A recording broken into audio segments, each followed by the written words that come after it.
Ayan, kumusta mga sir? So, kung bago ka sa channel na to, welcome. Dito nga pala nagsishare ako ng mga totoong experiences sa paggamit ng EcoFlow solar setup. Ito, since ang pag-uusapan natin ay electrical savings, papakita ko din sa inyo itong bagong update ng EcoFlow. Dun sa mga dati nang nanonood, kung mapapansin nyo, pag pinapakita ko yung EcoFlow app, iba yung itsura nito sa ngayon. Ang pinaka biggest update na nakikita ko dito is ito, meron na siyang peso sign. So before, wala pang Philippine peso or peso sign na pwede mong piliin sa app. Sineset mo kasi yan. So isiset mo yung savings and dito sa app. Tapos ito, electricity rate savings. So syempre kukunin lang natin yung settings. Okay, so yun. Ito, currency. Nagkaroon na siya ng maraming choices.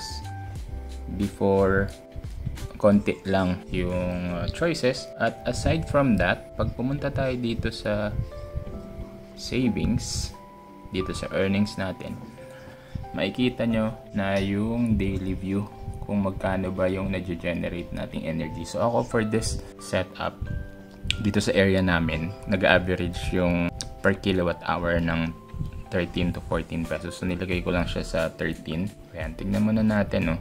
Ang ganda nito kasi makikita mo na agad kung magkano yung kinita mo per day.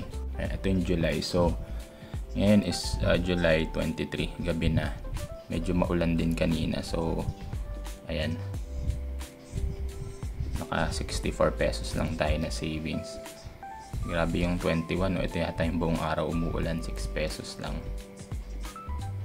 Ayan. So, July.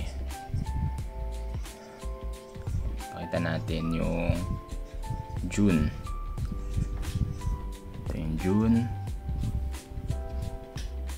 Ayan. Ditong June medyo maulan na rin to eh. Ayan. So, pag medyo dark, mababa yung savings. Ibig sabihin medyo maulan yan. Tapos itong medyo light,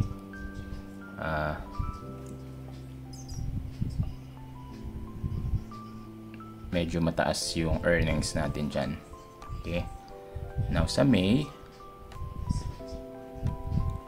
okay, ayan, between May and June ang taas nung ang sikat ng araw niyan eh, summer.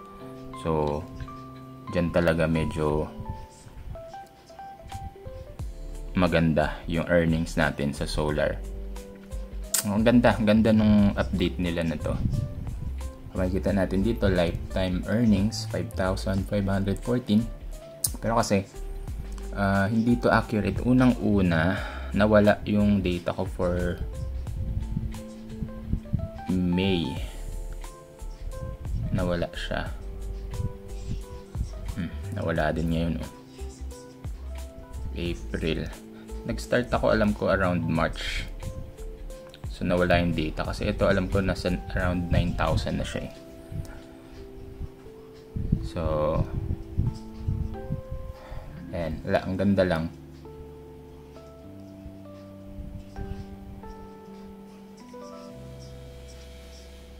Ang ganda sa view. Alright, so, pero anyways, itong app na to would be more guide lang. And syempre, mas maganda, mas ma-appreciate mo yung earnings kasi nakikita mo siya daily. Pero yun nga, hindi to accurate as far as savings is concerned kasi kita ko dun sa billing namin. Ramdam ko naman kung magkano yung binabayaran monthly. Etong maganda, dito tayo titingin talaga sa Meralco billing. Ang maganda dito sa website nila, meron sila ditong portion na your monthly energy consumption. Makikita natin may mga bar graph, may light blue at saka blue. Ang ibig sabihin daw nito ay may nung 2024 at 2025, which is this year. So ang light blue is the 2024 and then 2025 is yung blue.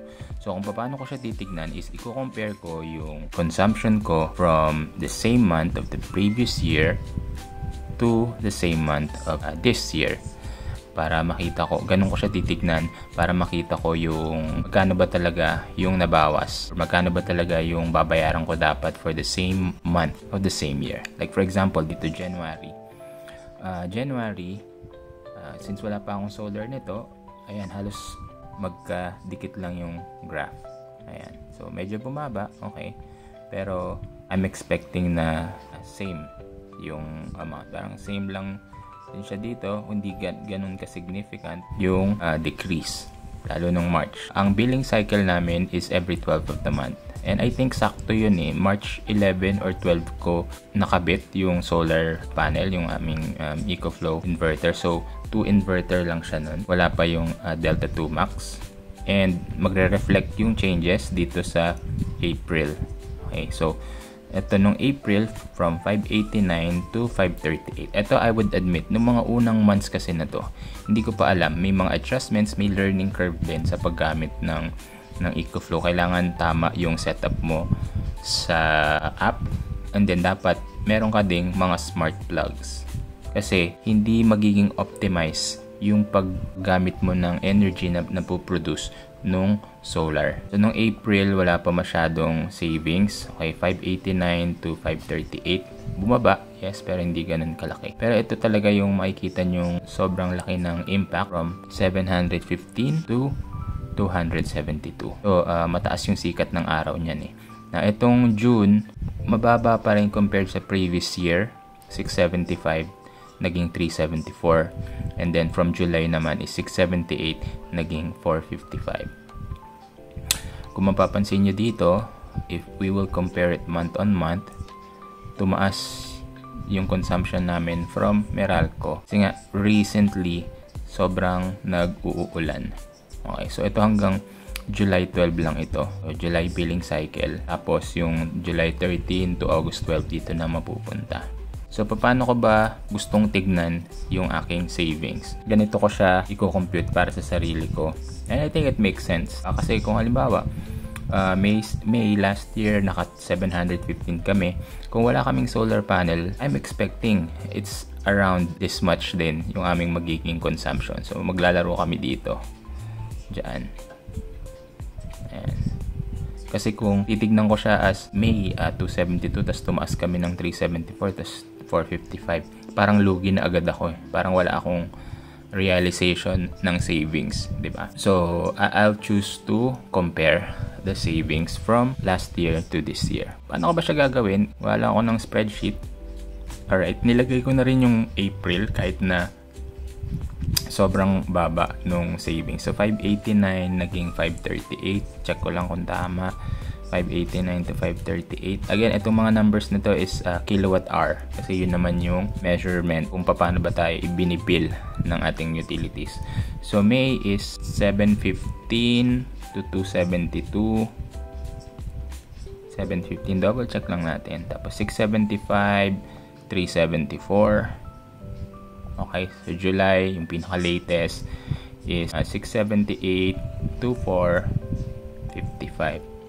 So, ito yung total kilowatt hour na in-expect natin. Siguro plus minus 5% na dapat dito sa 2025, ganyan din, di ba? Pero, ito yung naging actual natin. Actual consumption. So, ang total savings ko na ngayon is 1,600. Tama ba? Kasi tama dito, parang 50%. F7 to G7. Oo nga, no? Halos 50%. Dahil sa sobrang sakto nitong, parang almost, ngayon pa lang 50% savings na. Lalagay ko lang dito. Okay, so kinumpleto ko na yung ating table. So, nilagay ko lang, minus ko lang tong savings natin or yung kilowatt hour from last year to this year. So, almost positive naman lahat. And then yun na bigla lang ako dito kasi parehas na 1639. So 50% savings yung nagawa ng aking solar setup. Kung i-equate natin siya sa pera, so ito, ilagay ko na lang sa 13 per kilowatt hour. Alright, so okay. So kung tutuusin ko, kung paano ko siya gustong tignan, meron na ako agad na 21,000 307 na natipid in 1, 2, 3, 4 months. Kung ganyan ko siya titignan. Ayan, so nag-agree ba kayo sa ganyang computation? Kasi for me, not bad na yung 21,000 na natipid ko in 4 months for a grid tie or hybrid inverter. Sa next video naman, kukumputin ko naman kung gaano ba katagal ang ROI ng ganitong setup. So, syempre ipapakita ko kung magkano ba yung nagastos ko, saan ko ba binili, at kung paano ko ba binili yung mga item ko for my solar setup powered by EcoFlow. Maglalagay din ako ng mga link ng mga available items online na mga ginamit ko kung interesado ka. Sana may natutunan ka, and I hope kung nagbabala kang mag-setup ng solar ay nagkaroon ka ng idea at eventually simulan mo na para makatipid ka na rin sa binabayaran mong kuryente buwan-buwan. Yun lang muna, maraming salamat.